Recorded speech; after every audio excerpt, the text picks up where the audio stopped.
Esperançosamente eu vou conseguir gravar esse vídeo inteiro sem suar, só que atualmente é verão no Brasil, então a situação não parece muito promissora.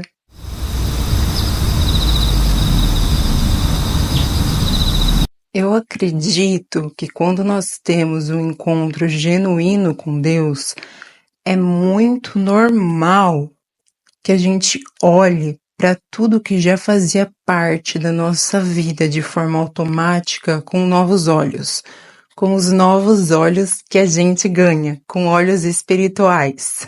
Existe muita controvérsia online sobre o uso de acessórios e maquiagem, e mesmo que a gente converse com pessoas que a gente conhece pessoalmente, pessoas que a gente sabe por experiência própria, que elas são cheias do Espírito Santo, que elas têm um relacionamento com Deus, ainda assim parece que cada uma delas se apoia em um versículo diferente, uma passagem diferente, tem opiniões diferentes, e é complicado a gente acabar encontrando, com base na opinião do outro, clareza sobre o assunto.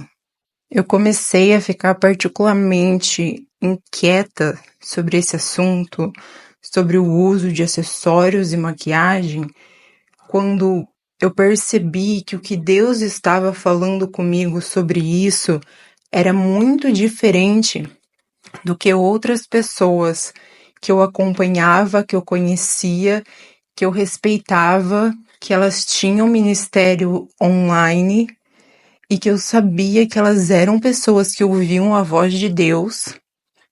Eu tinha discernimento o suficiente para o Espírito Santo testificar em mim que elas eram pessoas que ouviam a voz de Deus, só que ainda assim o que elas diziam, o que Deus dizia para elas, era muito diferente do que Deus estava dizendo para mim. Foi por isso que eu decidi criar um plano de ação e voltar ao início.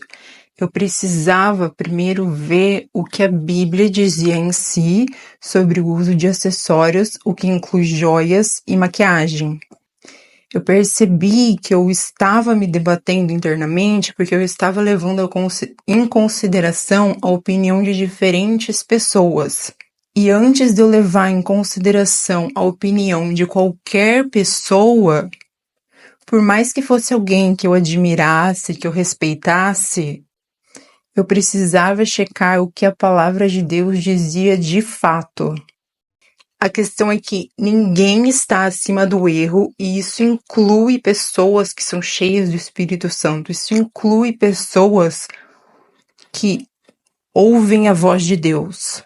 Eu ainda fiz um compilado de diferentes versículos que as pessoas usavam para argumentar a favor do que elas acreditavam, e eu analisei esses versículos através do contexto do capítulo onde eles apareciam. Eu dividi as passagens entre passagens que pertenciam ao Velho e passagens que pertenciam ao Novo Testamento. Mas fora isso, elas não seguem necessariamente uma cronologia, e é por isso que a primeira passagem que eu vou mencionar, ela pertence a Êxodo e não a Gênesis. E eu acho importante deixar a observação que todas as passagens que eu vou ler que estarão citadas são da Nova Versão Transformada. Êxodo 33, versículos 3 ao 5.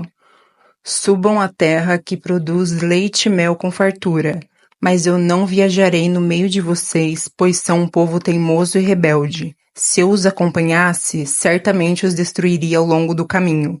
Quando o povo ouviu essas palavras severas, chorou e deixou de usar seus ornamentos, pois o Senhor havia ordenado a Moisés: diga ao povo de Israel, vocês são um povo teimoso e rebelde. Se eu os acompanhasse, mesmo que só por um momento, eu os destruiria. Deixem de usar os seus ornamentos enquanto decido o que fazer com vocês. Aqui nós vemos o povo de Israel tirando as suas joias e os seus adornos para se humilhar diante de Deus. Eu já vi pessoas utilizando essa passagem específica para argumentar contra o uso de joias e adornos, porém o problema com essa interpretação é que o povo de Israel, ao longo da Bíblia, não tira exclusivamente as suas joias e os seus adornos para se humilhar diante de Deus. Esse comportamento também é registrado em outras passagens, relacionado também a vestimentas. Em Gênesis 37 e 34, Jacó rasga suas vestes e veste pano de saco por estar de luto pela suposta morte de José. Em Jonas 3:8, a população é direcionada a tirar suas vestes e colocar panos de saco para clamar para Deus por misericórdia para que ele não destruísse a cidade de Nínive e todos eles juntos. Em Esther 4:1, Mardoqueu se veste de pano de saco e se cobre de cinzas ao ter conhecimento do decreto do rei Assuero, que ordenava a morte aos judeus. Ainda assim, ninguém usa passagens como essas para argumentar que o uso de roupas é errado e que todos nós deveríamos nos mover pelo mundo usando apenas pano de saco. Agora a gente vai voltar para Gênesis. Em Gênesis 35, do verso 2 ao 4, está escrito: Jacó disse à sua família e a todos que estavam com ele: jogue fora todos os seus ídolos pagãos, purifiquem-se e vistam roupas limpas. Vamos a Betel, onde construirei um altar para o Deus que respondeu às minhas orações quando eu estava angustiado. Ele tem estado comigo por onde ando.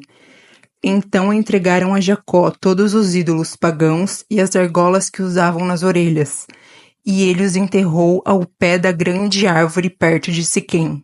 Eu me questionei aqui, quanto a essa passagem, por que eles tiram os brincos. Não fica claro, de forma direta, se é porque havia algo de errado com os brincos por serem brincos. Até porque eles mencionam apenas os brincos e nenhuma outra joia ou adorno. Foi então que, pesquisando, eu encontrei o site BibleRef, que é um site que disponibiliza comentários online da Bíblia, e nele, a essa passagem, está anexado o comentário e a explicação de que, ao fazer registro dos brincos também terem sido enterrados, o que o versículo sugere é que esses brincos possam ter sido usados como culto a ídolos pagãos.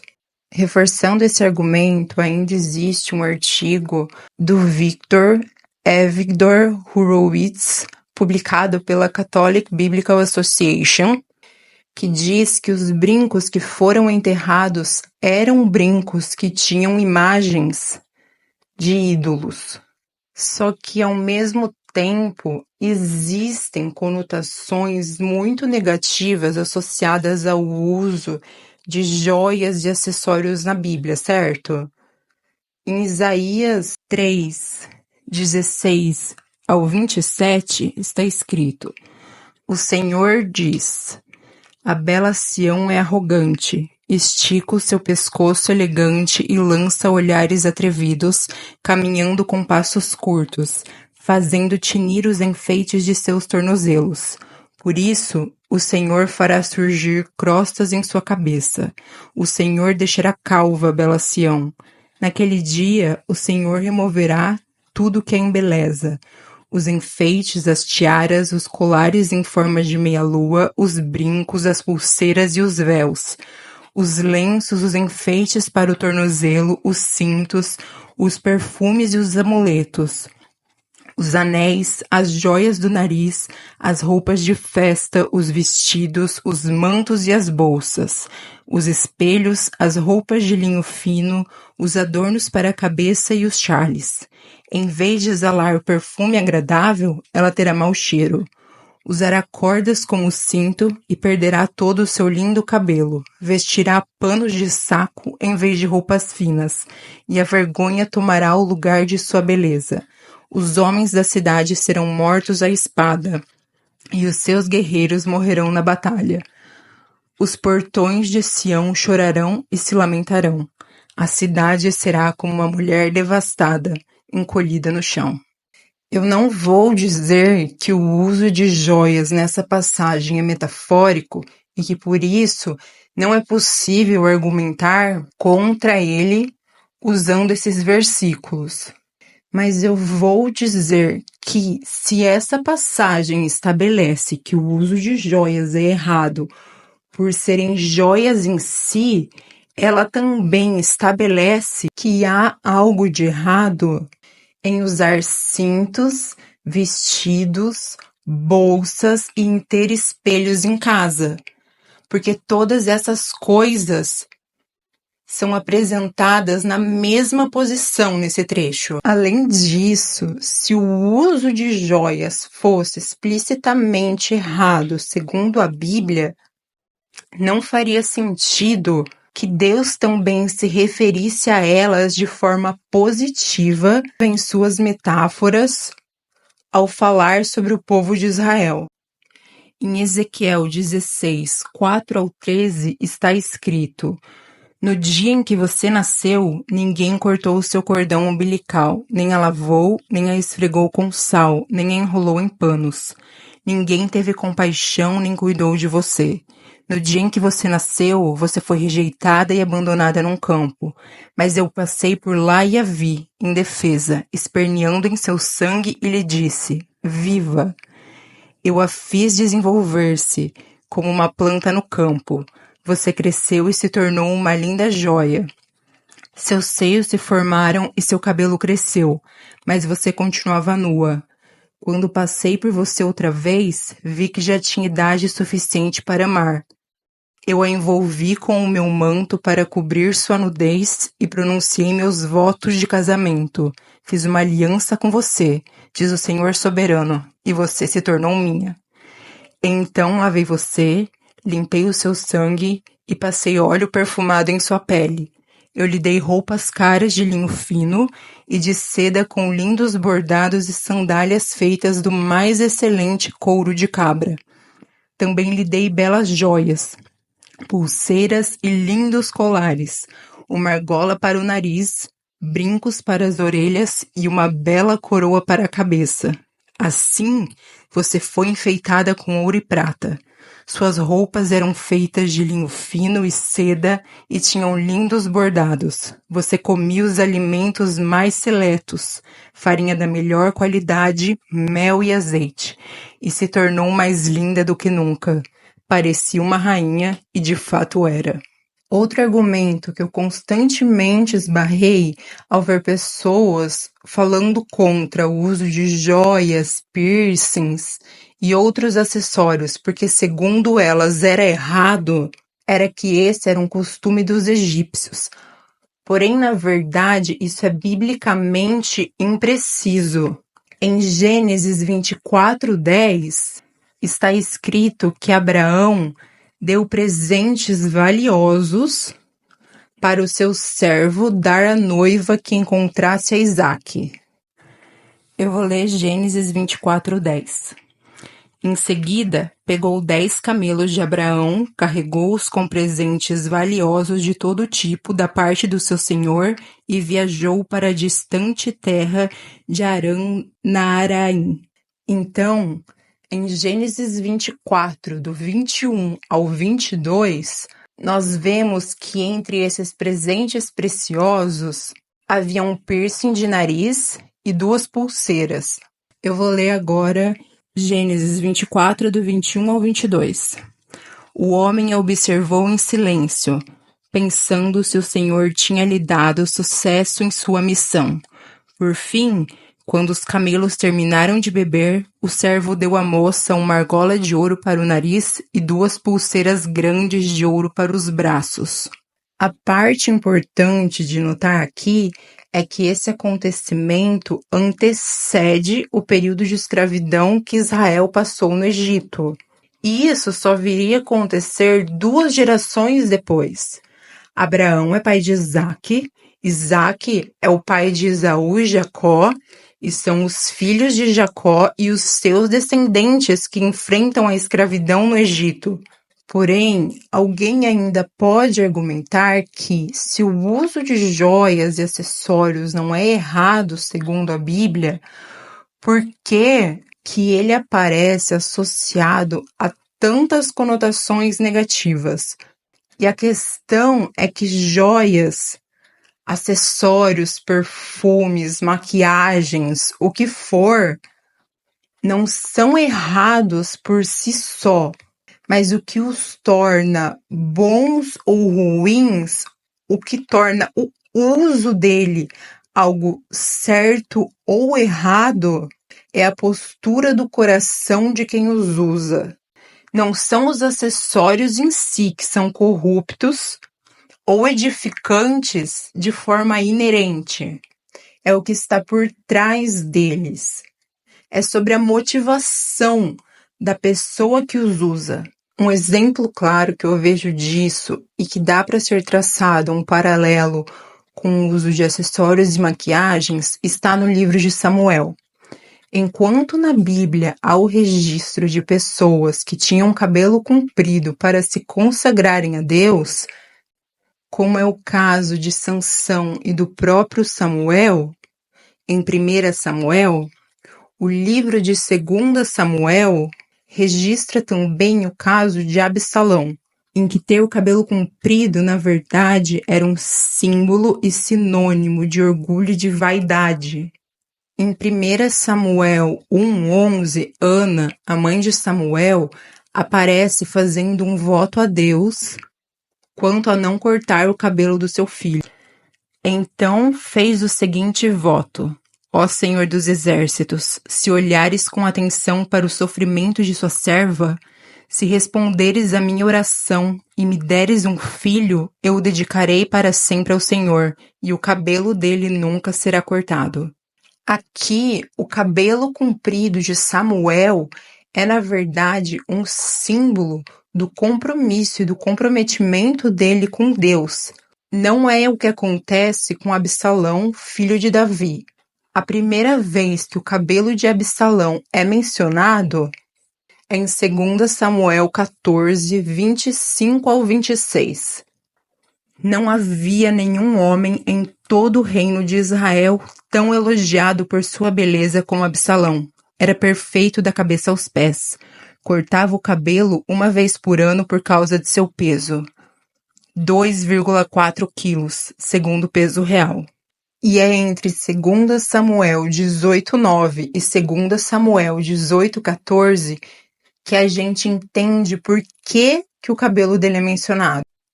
2 Samuel 18:9. Durante a batalha, Absalão deparou com alguns homens de Davi. Tentou fugir montado em uma mula, mas, ao passar debaixo dos galhos espessos de uma grande árvore, ficou enroscado neles pela cabeça. A mula continuou a correr e o deixou ali, pendurado na árvore. Agora a gente vai passar para 2 Samuel 18:14. Não vou perder mais tempo discutindo com você, disse Joabe. Então pegou 3 dardos e atravessou com eles o peito de Absalão, quando viu que ele ainda estava vivo, pendurado na árvore. O cabelo longo e volumoso de Absalão é visto como um símbolo da beleza física e da atratividade dele. 2 coisas que contribuem para o orgulho e para a vaidade dele. A primeira vez que o cabelo de Absalão é mencionado, serve como um prenúncio da ruína dele. O cabelo, que até então era tido como uma fonte de orgulho, acabou se tornando uma ferramenta para a destruição de Absalão. Foi por causa do cabelo que ele ficou enroscado nos galhos da árvore e ele foi capturado e então posteriormente morto. A gente pode interpretar de certa forma que foi o orgulho de Absalão que o levou à morte. Quanto à maquiagem, a única menção explícita que tem na Bíblia, que a gente pode encontrar, é no livro de 2 Reis, quando Jezabel aparece um pouco antes de morrer. 2 Reis 9:30. Quando Jezabel soube que Jeú tinha chegado a Jezreel, pintou os olhos, arrumou os cabelos e sentou-se em frente a uma janela. Aqui eu acredito que a menção do uso da maquiagem é importante porque a forma como Jezabel a usa revela informações fundamentais sobre o caráter dela. De novo, o ponto central é Jezabel. O ponto central é a pessoa, é a intenção do coração, não o objeto. Já de forma indireta, maquiagem aparece no livro de Esther. Eu vou ler Esther 2, do 8 ao 9. Como resultado do decreto do rei, Esther e muitas outras moças foram trazidas ao palácio real, na fortaleza de Suzã, e colocadas sobre os cuidados de Hegai, o encarregado do harém. Hegai ficou muito impressionado com a beleza de Esther e a tratou com bondade. Sem demora, providenciou que ela recebesse comida especial e tratamentos de beleza. Agora eu vou pular para Esther 2:12.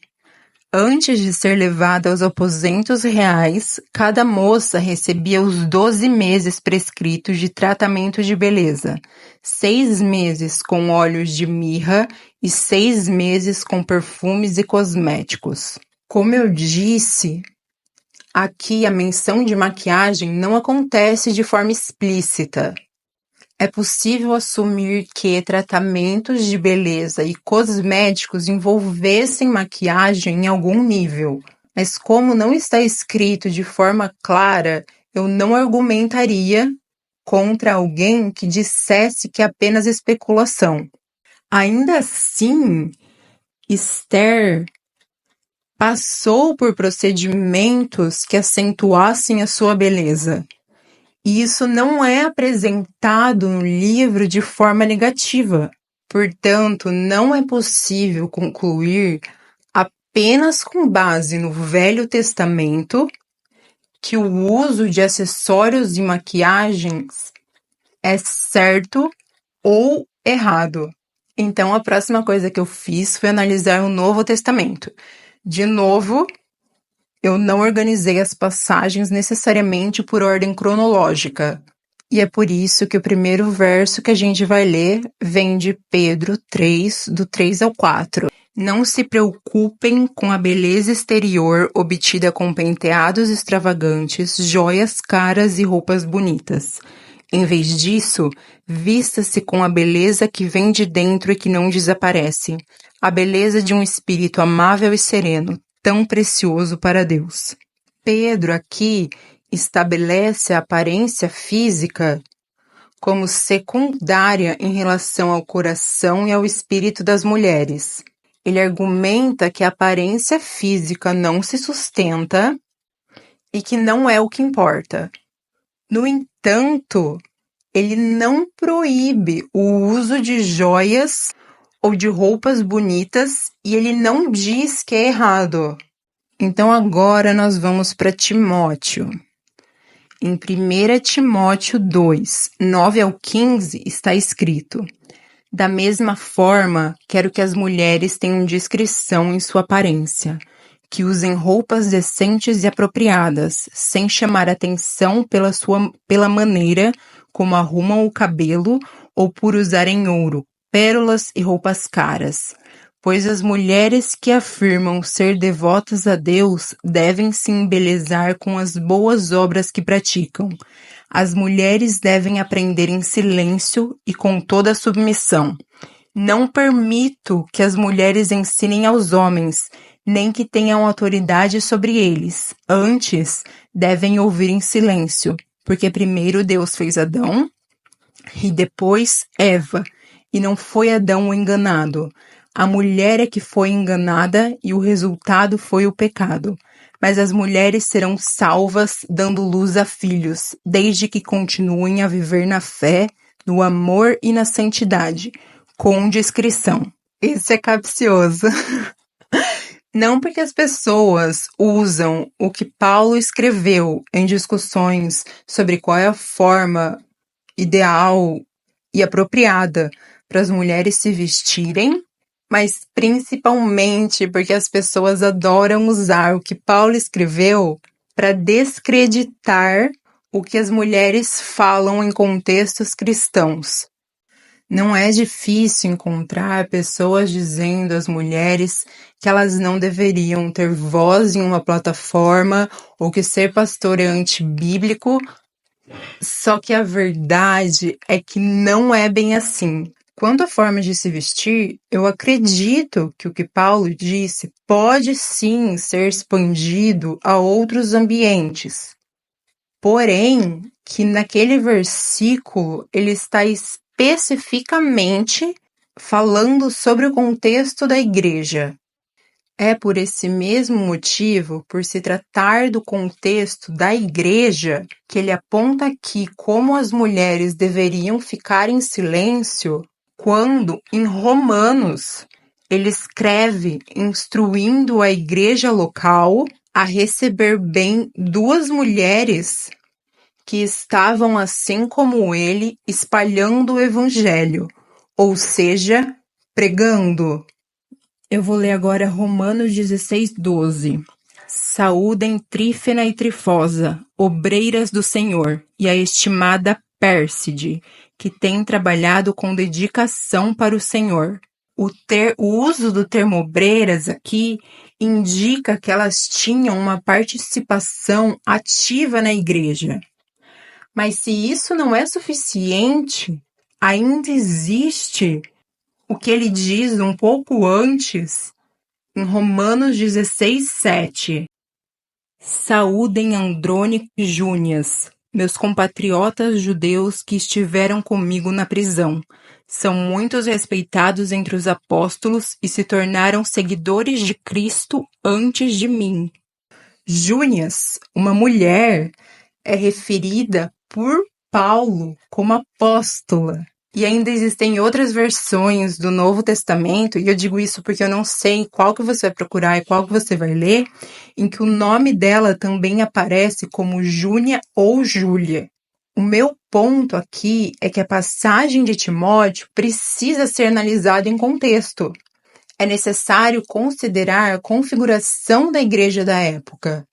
As primeiras igrejas foram estabelecidas em casas de membros da congregação, o que significa que o cenário era, de certa forma, informal. O pouco que prestarmos atenção no comportamento humano, dá para entender por que Paulo faria esses apontamentos específicos sobre a forma como as mulheres deveriam se vestir, ou mesmo sobre elas ficarem em silêncio durante as reuniões e os cultos.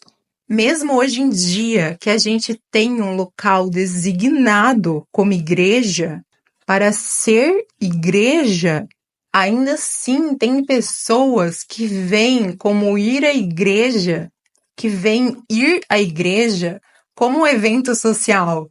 Muitas pessoas às vezes caem na armadilha de ver o ir à igreja como um lugar onde elas vão encontrar amigos e um evento para elas poderem se arrumar, em vez de um local onde elas vão para buscar comunhão com Deus.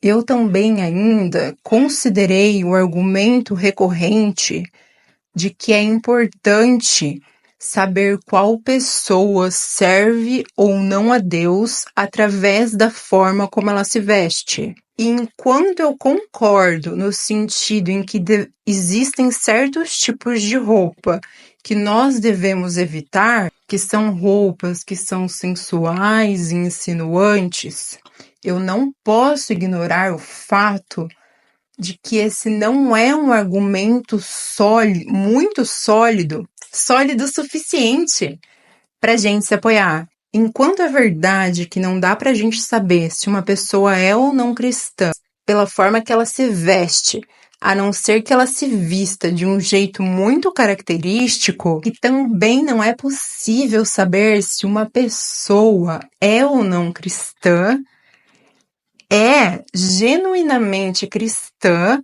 apenas porque ela se veste de um jeito que é caracteristicamente cristão. Apenas a vestimenta não mostra a postura do coração de alguém. Roupas podem ser algo performático. Alguém pode ter todos os trejeitos e seguir todos os costumes cristãos e não ser cristão. Não ser cristão de verdade. Se apresentar como cristão não basta para ser cristão. Em ambos os casos, só é possível a gente saber quem é um cristão genuíno ou não através da convivência, pela forma como a pessoa se move pelo mundo, através da relação dela com o Espírito Santo, através da gente ver a forma como ela se relaciona com Deus. Ainda tem o fato e o evento de que muitas pessoas usam o Velho Testamento para rebater passagens do Novo Testamento, ou o Novo Testamento para rebater passagens do Velho Testamento, e fica confuso, e fica ambíguo, porque cada um interpreta o que foi dito, queira ou não, de acordo com a sua própria convicção pessoal. A verdade é que, de forma objetiva, em ambos não existe nada explícito condenando o uso de acessórios e maquiagem. Não existe nada que diga que usar maquiagem, acessórios e joias seja inerentemente errado, que existe algo de errado com elas por serem maquiagens, acessórios e joias. E é importante reconhecermos isso. Eu vou repetir. É importante reconhecermos isso, porque a palavra de Deus se basta.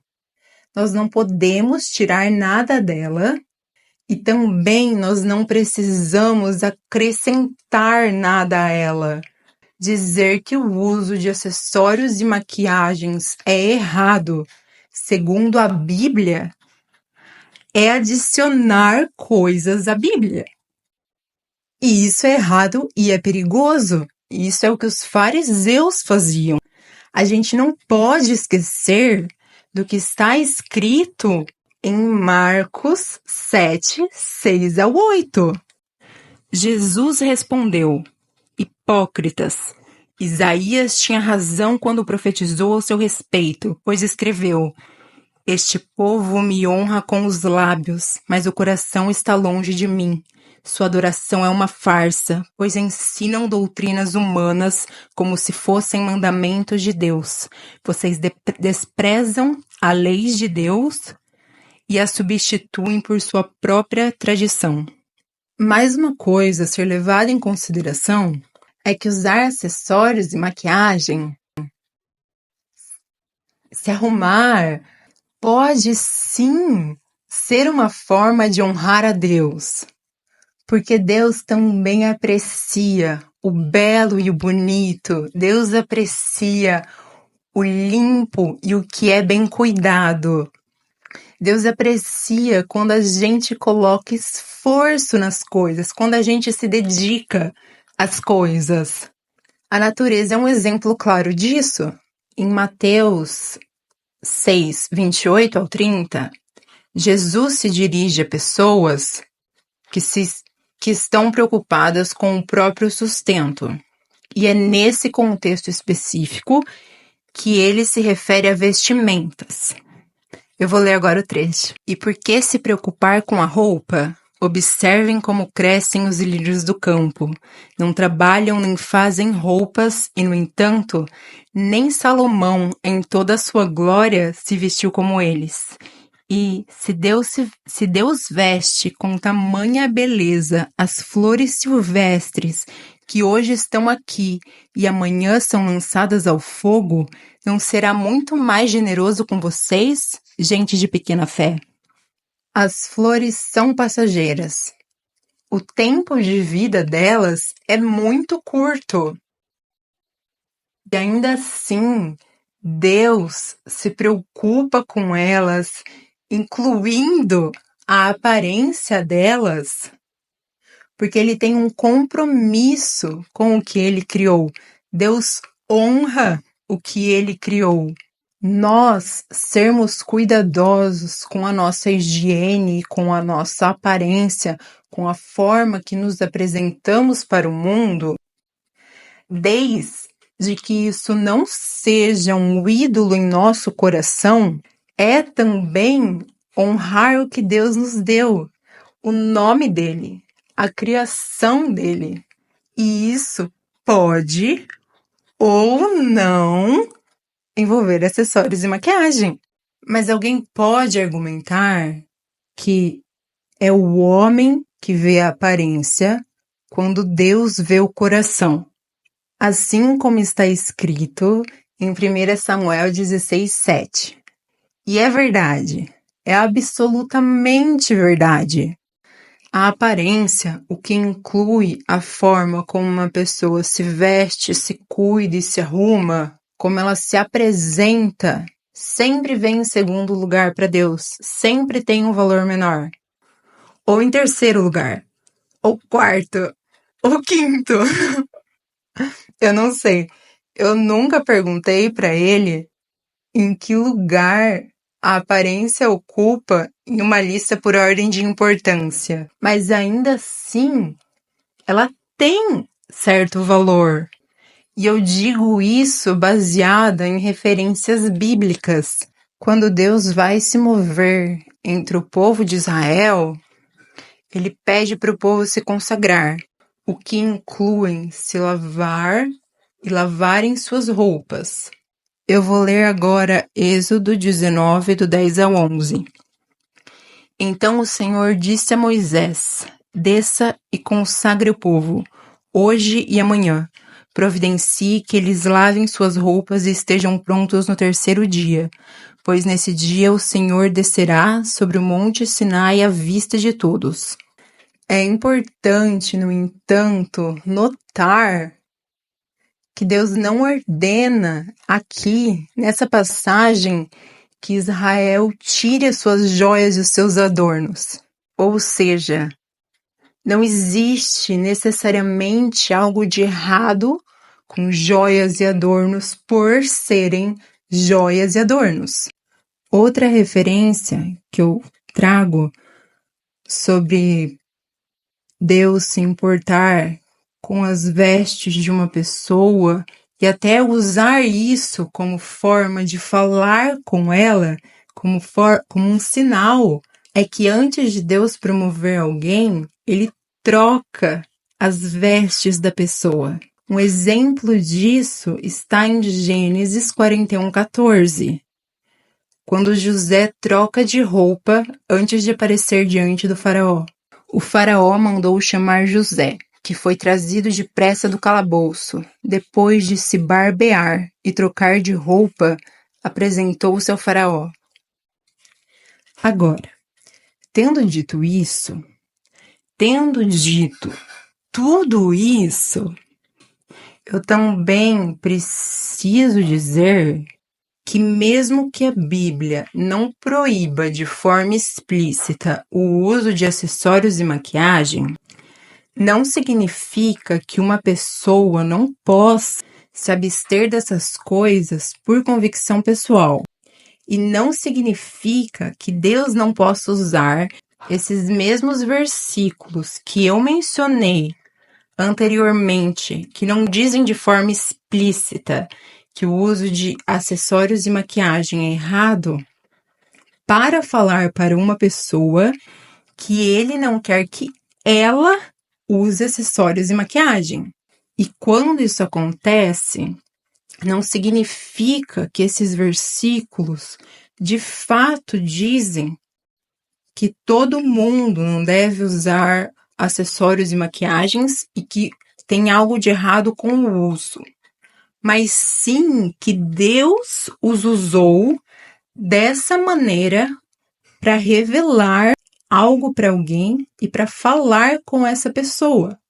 Usar acessórios e maquiagem não é errado, mas não usar acessórios e maquiagem também não é. E não está intrinsecamente ligado à religiosidade uma mulher se perguntar se ela pode ou mesmo se ela deve usar acessórios e maquiagens como cristã. Porque uma coisa que eu sei por experiência própria e que o Espírito Santo realmente coloque em nosso coração uma vontade intensa de agradar a Deus, de querer viver de um jeito que o honre, de querer viver do jeito que Ele quer que a gente viva. Então, eu acredito que questionamentos como esses são normais. E eu também acredito que não existe questão pequena ou grande o suficiente. Não existe uma escolha simples, pequena o suficiente que Deus não queira fazer parte dela, que Deus não queira fazer parte em sua vida. A gente constantemente vê pessoas dizendo: ai, até parece que Deus se importa com X, Y, Z. Ele tem questões muito mais importantes que demandam a atenção dele. Só que a verdade é que Deus se importa com tudo. Ele pode tudo e ele não se cansa. Então, é impossível para ele se sentir sobrecarregado ou estar de mãos cheias o suficiente que algo fique em segundo plano. Ele quer fazer parte da nossa vida, do pequeno ao grande. E essa é uma das escolhas que a gente precisa fazer e da qual Deus gostaria de participar. Em 1 Coríntios 6,12, Paulo escreve que tudo me é permitido, mas nem tudo convém. Ele diz isso se referindo à imoralidade sexual, mas eu acredito que a gente pode traçar um paralelo e que isso também pode se aplicar no contexto de acessórios e maquiagem. A única forma de você saber se algo te convém é estando nos pés de Deus, é buscando direção constantemente. Deus é o único que sabe qual caminho a nossa vida vai tomar. Ele é quem planejou o caminho. Então, ele é o único que sabe o que vai ser ou não apropriado nesse caminho. O caminho que vamos traçar. O meu tio sempre costuma dizer que não é pecado você ter um carro de luxo, caso seja algo que as suas condições financeiras permitam. Porém, se esse carro fizer com que pessoas para quem você deveria ministrar deixem de se aproximar de você porque elas se sentem intimidadas com ele ou porque o carro faz com que elas se sintam inadequadas, o carro de luxo, na verdade, faz você pecar. Em contrapartida, se o propósito da sua vida fosse ministrar para pessoas de classe média alta ou alta, e você se recusasse a trocar o seu carro popular por orgulho, quando foi algo que Deus proveu condições financeiras para você fazer e foi algo que Ele disse ao seu coração que você deveria fazer, quando esse foi de fato um direcionamento dele, o carro popular, ter um carro popular também faz você pecar. A única forma de saber o que deveríamos fazer e o que vai ou não ser um empecilho em nossa vida, o que funcionaria a nosso favor para avançar os planos de Deus, é através da revelação do Espírito Santo e do que Deus diz ao nosso coração. É através da gente se relacionar com Deus, ser amigo de Deus. O versículo original completo ainda diz, em 1 Coríntios 6,12: tudo me é permitido, mas nem tudo me convém. Tudo me é permitido, mas não devo me tornar escravo de nada. Começa a existir um problema com o uso de acessórios e maquiagem quando isso se torna um ídolo em nosso coração. Mas isso não acontece só com acessórios e maquiagem. Qualquer coisa pode se tornar um ídolo em nosso coração quando vivemos de certa forma em função daquilo. Maquiagem, acessórios e roupas, mas também filmes, um hobby, academia, esportes, viagens, hábitos, comida, álcool, pessoas, uma promessa que Deus fez para você. Quando você valoriza a promessa que Deus fez para você acima de Deus, qualquer coisa, literalmente qualquer coisa, pode se tornar um ídolo no nosso coração. E tudo fica ainda mais complexo porque tudo pode ser usado contra a gente. Em 1 Pedro 5,8 está escrito: estejam atentos, tomem cuidado com o seu grande inimigo, o diabo, que anda como um leão rugindo à sua volta, à procura de alguém para devorar. Uma pessoa pode decidir não usar acessórios e maquiagens como forma de evitar uma possível brecha para o inimigo quanto à vaidade e abrir outra através do orgulho e da arrogância de se sentir melhor do que pessoas que usam acessórios e maquiagem. Mas é inegável que também é possível abrir uma brecha para o inimigo ao usar acessórios e maquiagem. Também é possível ver isso no capítulo 16 de Ezequiel, que eu já li aqui. Antes, eu li Ezequiel 16, do 4 ao 13. Mas dessa vez, em vez de parar no versículo 13, eu vou seguir até o 19. No dia em que você nasceu, ninguém cortou seu cordão umbilical, nem a lavou, nem esfregou com sal, nem enrolou em panos. Ninguém teve compaixão, nem cuidou de você. No dia em que nasceu, você foi rejeitada e abandonada num campo. Mas eu passei por lá e a vi, indefesa, esperneando em seu sangue, e lhe disse: viva! Eu a fiz desenvolver-se, como uma planta no campo. Você cresceu e se tornou uma linda joia. Seus seios se formaram e seu cabelo cresceu, mas você continuava nua. Quando passei por você outra vez, vi que já tinha idade suficiente para amar. Eu a envolvi com meu manto para cobrir sua nudez e pronunciei meus votos de casamento. Fiz uma aliança com você, diz o Senhor soberano, e você se tornou minha. Então lavei você, limpei o sangue e passei óleo perfumado em sua pele. Eu lhe dei roupas caras de linho fino e de seda com lindos bordados e sandálias feitas do mais excelente couro de cabra. Também lhe dei belas joias, pulseiras e lindos colares, uma argola para o nariz, brincos para as orelhas e uma bela coroa para a cabeça. Assim, você foi enfeitada com ouro e prata. Suas roupas eram feitas de linho fino e seda e tinham lindos bordados.